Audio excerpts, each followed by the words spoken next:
जय श्री श्याम, जय मनोना धाम। आप सभी श्याम भक्तों का स्वागत है एक नई वीडियो में, एक ताज़ा अपडेट के साथ। तो इस वाली वीडियो में उन श्याम भक्तों के लिए बहुत ही महत्वपूर्ण जानकारी हम देने वाले हैं जो श्याम भक्त यहाँ पर पहली बार आ रहे हैं या फिर पहले भी कई बार आ चुके हैं, दोबारा से आ रहे हैं, और जो श्याम भक्त यहाँ पर 18 नवंबर से लेके 30 दिसंबर के बीच में आ रहे हैं या फिर आना चाहते हैं, उनके लिए तो बहुत ही महत्वपूर्ण जानकारी हम देने वाले हैं। जैसे कि महाराज जी अभी के टाइम पर यहाँ पर बैठ रहे हैं, नहीं बैठ रहे हैं, और बैठ रहे हैं तो कब से कब तक धाम पर बैठेंगे और कब से कब तक धाम पर नहीं बैठेंगे, कौन कौन से दिन वो हैं जिनमें महाराज जी नहीं बैठेंगे। और दोस्तों यहाँ पर अगर आप पहली बार आ रहे हो तो आपको ये पता जरूर होना चाहिए कि महाराज जी यहाँ पे कौन कौन सी बीमारियां देखते हैं, कौन कौन सी बीमारियां नहीं देखते हैं, और यहाँ पर आकर आपको क्या क्या सावधानियां आपको बरतनी है, कैसे आपको यहाँ पर अर्जी लगानी है, कैसे आपको यहाँ पे लाइन में लगना है जिससे कि आपको भीड़ का सामना ना करना पड़े, और कैसे दोस्तों आपको अर्जी लगानी जिससे कि आपकी पहली अर्जी यानी कि पहली बार में ही अर्जी स्वीकार हो जाए। कहाँ पे दोस्तों आपको ठहरना है, कहाँ पे आपको दोस्तों फ्री में ठहरना है, कहाँ पे आपको पैसा देके ठहरना है, और दोस्तों आपको सबसे पहले आपको मनोना धाम आपको पहुंचना कैसे है, कौन से राज्य में पड़ता है, कौन सा इसका नजदीकी रेलवे स्टेशन है, कौन से गांव में ये मनोना धाम बना, यानी कि इस धाम का नाम यानी कि धाम बना हुआ है, सारी जानकारी इस वाली वीडियो में आपको देने वाले हैं। इसके साथ साथ और भी बहुत सारी महत्वपूर्ण जानकारी हम देने वाले हैं, जैसे कि यहाँ पर आपको कौन कौन सी वो सावधानियां आपको बरतनी है जिससे कि आपको पहली बार में ही फायदा हो जाए, और जैसे कि यहाँ पर अगर आप आ रहे हो अपनी गाड़ी से आ रहे हो तो आपको कैसे आना है, ट्रेन से आ रहे हो तो कैसे आना है, और दोस्तों कहाँ पे आपको दोस्तों खाना खाना है, क्या क्या चीज़ें करनी है, क्या क्या चीज़ें नहीं करनी है। तो चलिए दोस्तों वीडियो को शुरू करते हैं। सबसे पहले तो जान लेते हैं आखिर यहाँ अभी के टाइम कितनी भीड़ है, कितनी भीड़ नहीं है, क्योंकि दोस्तों यहाँ पर पहला कमेंट यही रहता है कि हम इस तारीख को आ रहे हैं, क्या महाराज जी यहाँ पे मिलेंगे या नहीं मिलेंगे और कितनी भीड़ है। तो दोस्तों अभी के टाइम पर यहाँ पर बहुत ज़्यादा भीड़ है, सर्दियों का समय चल रहा है, और दोस्तों आज है लगभग सोमवार, तो आज सोमवार के दिन ज़्यादा भीड़ रहेगी अगर आप आज आ रहे हो तो। और दोस्तों अब बात करते हैं दोस्तों यहाँ पर आपको कैसे आपको पहुँचना है। देखो दोस्तों यहाँ पर पहुँचने के लिए पहले तो आपको बता देते हैं, ये उत्तर प्रदेश राज्य के बरेली जिला में पड़ता है, आंवला इसकी तहसील है, गाँव का नाम है मनोना। तो सबसे पहले आपको दोस्तों बरेली आना होता है। कई लोग पूछते हैं कि भैया कि हमें बरेली कैसे पहुँचना है। देखो दोस्तों आजकल के ज़माने में इंटरनेट का युग चल रहा है, तो आप कहीं से भी आप सर्च करवाइए, किसी से भी सर्च करवाइए कि भैया हमें बरेली जाना है, तो आपके लिए ट्रेन वगैरह सारा कुछ आपको पता चल जाएगा कैसे आपको बरेली पहुंचना है। क्योंकि दोस्तों बरेली एक बहुत बड़ा स्टेशन है और बहुत बड़ा यानी कि मंडल है, तो आपको कोई दिक्कत नहीं होगी यहाँ पे आने में। तो सबसे पहले आपको बरेली आना है। बरेली से आपको ट्रेन भी आपको आंवला के लिए मिल जाती है। आंवला आपको आना होता है वहाँ से, तो आप रोडवेज से आ सकते हैं, ऑटो रिक्शा से आ सकते हैं, किसी से भी आ सकते हैं। एक भैया ने पूछा था कि बदायूं से क्या रोडवेज बस या फिर कुछ ऑटो वगैरह मिल जाएंगे, तो वहाँ से रोडवेज चलती हैं और प्राइवेट बस भी चलती हैं और ऑटो वगैरह भी चलते हैं, आराम से आपको मिल जाएंगे। तो सबसे पहले आपको आंवला आना है। आंवला अगर आप ट्रेन से आ रहे हो तो आपको यहाँ पे स्टेशन पे ही ऑटो रिक्शा वगैरह आपको मिल जाएंगे, और बस स्टैंड पे अगर आप उतर रहे हो तो वहाँ पे भी आपको ऑटो और ई रिक्शा आपको मिल जाएंगे जो मनोना धाम पहुँचा देंगे। यानी कि आपको मनोना यानी कि बरेली से आंवला से मनोना धाम की दूरी 4-5 किलोमीटर की है। आराम से यहाँ पे आप अगर आप अपनी गाड़ी से आ रहे हो तो आपको बिसौली वाले रोड पे आना है, किसी से आप मालूम करोगे, या फिर बजीगंज वाले रोड पे आओगे। 2-3 किलोमीटर जैसे ही वहाँ से चलोगे आपको रास्ते में ही आपको बीच में दिख जाएगा मनोना धाम। आराम से आप आ सकते हो, कोई आपको यहाँ पे परेशानी होगी नहीं। अब दोस्तों बात करते हैं यहाँ पे पहला काम आपको क्या करना है, पहली सावधानी आपको क्या बरतनी है। देखो दोस्तों अगर आप यहाँ पे सुबह में आ जाते हो, काफ़ी भैया कमेंट करते हैं कि भैया अब कितनी देर में नंबर आएगा, कितनी देर में दर्शन हो जाएंगे। तो हम आपको बता दें यहाँ पर दर्शन यानी कि कोई निश्चित समय नहीं रहता है। कभी कभी यहाँ पे 2 दिन लग जाते हैं, कभी 3 दिन लग जाते हैं, कभी कभी यहाँ पे 2 घंटे में भी नंबर आ जाता है। तो इस बात का विशेष ध्यान रखें, आप अपने घर से चल रहे हो तो आप समय निकाल कर आए, क्योंकि दोस्तों कभी कभी ऐसा होता है अचानक यहाँ पे महाराज जी, जैसे कि मान लो हमने आपको अपडेट दे दिया कि महाराज जी अभी बैठ रहे हैं और इतनी तारीख तक बैठेंगे, तो कभी कोई काम निकल आता है या फिर कुछ हो जाता है, अचानक कहीं पे जाना पड़ जाता है, तो यहाँ पे आपको लगभग 2 या 3 दिन का समय आपको निकाल कर आना है। वो बात दूसरी है, हम आपको एक तरीका बताएंगे। अगर महाराज जी यहाँ पे बैठते हैं, लगातार बैठते हैं, कोई दिक्कत नहीं होती है, तो आपको यहाँ पे 1 दिन में ही दर्शन आपके हो जाएंगे। लेकिन दोस्तों आपको 2 दिन का या 3 दिन का समय तो आपको निकाल के आपको आना है, जिससे कि आपको कोई परेशानी ना हो, अचानक आपको भाग दौड़ ना करना पड़े, आराम से यहाँ पे दर्शन हो सके। तो पहला काम तो आपको ये करना है। दूसरा काम ये है कि जैसे अगर आपको यहाँ पे अगर आप मान लो 1 दिन में दर्शन करना चाहते हो तो आपको सुबह में आना। सुबह 4 बजे से लेके यहाँ पे लाइन लगना शुरू हो जाती है, और यहाँ पर सुबह में अगर 4 बजे से लेकर 7 बजे तक अगर आप आ जाते हो तो आपके 1 दिन में दर्शन आपके हो जाएंगे। आप निश्चिंत रूप के आ सकते हैं, कोई दिक्कत वाली बात नहीं है। लेकिन दोस्तों आपको पहला काम क्या करना है, जैसे ही अगर आप वहाँ सुबह में पहुँचते हो तो आपको यहाँ पे स्नान करना है। अगर आप स्नान अभी के टाइम नहीं नहीं कर पा रहे हो, सर्दियों के समय आपका मरीज सक्षम नहीं है, तो किसी स्वस्थ व्यक्ति को स्नान करा दीजिए। स्नान करने की व्यवस्था यहाँ पर है। और उसके बाद दोस्तों स्नान करने के बाद यहाँ पर आराम से आप यहाँ पे श्याम जल की बोतल खरीद सकते हो। देख सकते हो दोस्तों, इसी दुकान से आपको श्याम जल की बोतल मिलेगी 20 से 25 रुपए की।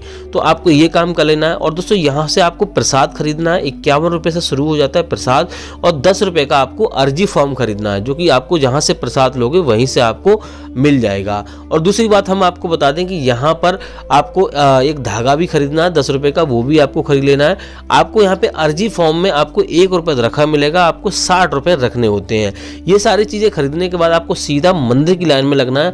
आप पहली गलती आप बिल्कुल ना करें। अगर आप पहले भी आ चुके हो तो आप ये ध्यान रखना है कि आप ये सोच रहे हो कि भैया हमने मंदिर के दर्शन कर लिए हैं, कि महाराज जी के दर्शन कर लेते हैं, आप जल्द से जल्द चले जाएंगे, ज़्यादा भीड़ का सामना नहीं करना पड़ेगा। तो हम आपको बता दें, अगर आपने ये गलती कर दी, मंदिर के दर्शन नहीं किए, तो आपको कोई फायदा नहीं होगा। क्योंकि दोस्तों यहाँ पर कोई डॉक्टरी इलाज नहीं होता, यहाँ पर कोई डॉक्टर दवाई नहीं देता, ना महाराज जी कोई दवाई देते हैं। यहाँ पर आशीर्वाद से और श्याम जल पीने से ही कल्याण होता है, और खाटू श्याम महाराज की कृपा होती है, उसी से कल्याण होता है। तो आपको यहाँ पे खाटू श्याम महाराज के दर्शन आपको जरूर करने हैं। उसके बाद ही आप चाहे भले से 10 बार आओ चाहे 20 बार आओ, आपको मंदिर के दर्शन पहले करने होते हैं। तो मंदिर में ही आपको अर्जी लगानी है, यानी कि जो अर्जी फॉर्म है वो आपका जमा होगा, और आपको प्रसाद भी वहीं पे चढ़ाना है, कहीं पर आपको नहीं चढ़ाना है। जो धागा बांधते हैं वो आपको जो जलकुंड बना हुआ है, श्याम जलकुंड बना हुआ है, वहां पे आपको बांधना है दोस्तों। उसके बाद आपको करना क्या होता है, महाराज जी की लाइन में आपको लगना। देख सकते हो दोस्तों, महाराज जी की जो लाइन है वो लंबी लंबी कतारें लग जाती हैं, कभी कभी तो बहुत लंबी लाइन लग जाती है, रोड से पार हो जाती है। तो आपको विशेष ध्यान रखना है, अगर आपका मरीज लाइन में लगने में सक्षम नहीं है तो आप किसी स्वस्थ व्यक्ति को लाइन में लगा दीजिए आराम से। यहाँ पर जब आपका नंबर आए तब अपने मरीज को आप बुला सकते हो। बात करते हैं दोस्तों, आपको लाइन में लगने के लिए आपको और कोई तरीका है या नहीं, काफ़ी लोग पूछते हैं भैया कोई शॉर्टकट तरीका बता दो। तो हम आपको बता दें, एक ही तरीका है टोकन प्राप्त करने का।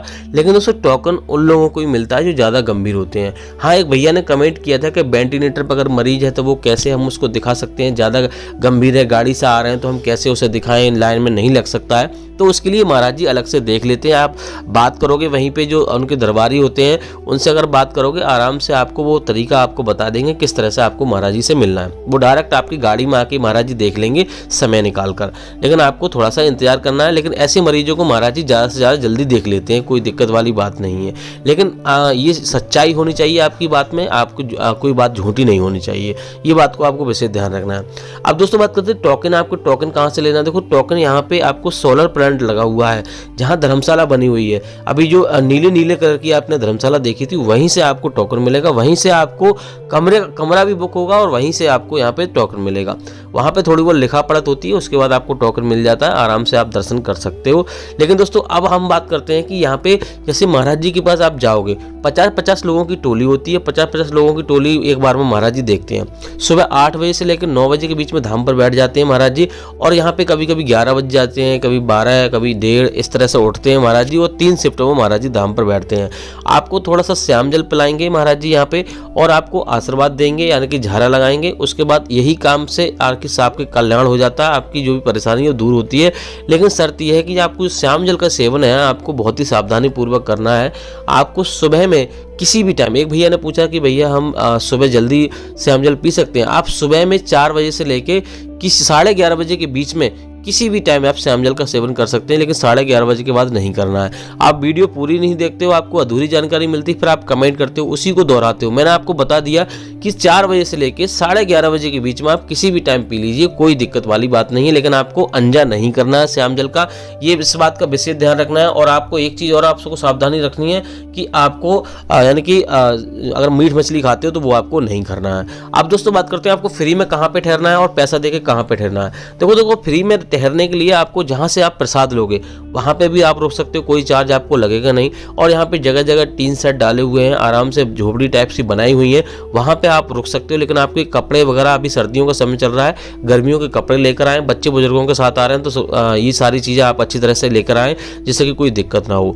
अब दोस्तों बात करते हैं महाराज जी यहाँ पे कौन कौन से दिन धाम पर बैठते हैं, कौन कौन से दिन धाम पर नहीं बैठते हैं। तो महाराज जी बुधवार और बृहस्पतिवार को धाम पर नहीं बैठते हैं। आपको हम बता दें, मान लो इस दिन अगर आप आ रहे हो तो कोई रेयर केस में ही यहाँ पे महाराज जी आपको धाम पे मिलेंगे। आप चाहे कितने भी परेशानी, भैया ने पूछा था क्या दिक्कत ज़्यादा होगी तो महाराज जी देख लेंगे, नहीं।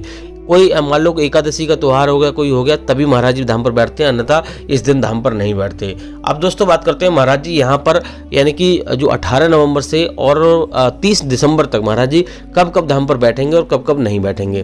देखो दोस्तों यहाँ पर 18 नवंबर से लेके और अगर आप मान लो 15 नवंबर तक आ रहे हैं, सॉरी 18 नवंबर से लेके 15 दिसंबर तक आ रहे हैं, तो आप आराम से आइए, कोई दिक्कत वाली बात नहीं है। महाराज जी यहाँ पर ही धाम पर ही बैठे हुए हैं, आराम से आपको देखेंगे। लेकिन अचानक कहीं पे महाराज जी चले जाते हैं या कोई बात हो जाती है, जैसे मान लो अचानक कोई काम आ जाता है तो कोई किसी का पता नहीं होता समय का, तो इस प्रकार से महाराज जी कहीं चले जाते हैं, तो आप 2 दिन का या 3 दिन का समय लेकर आइए।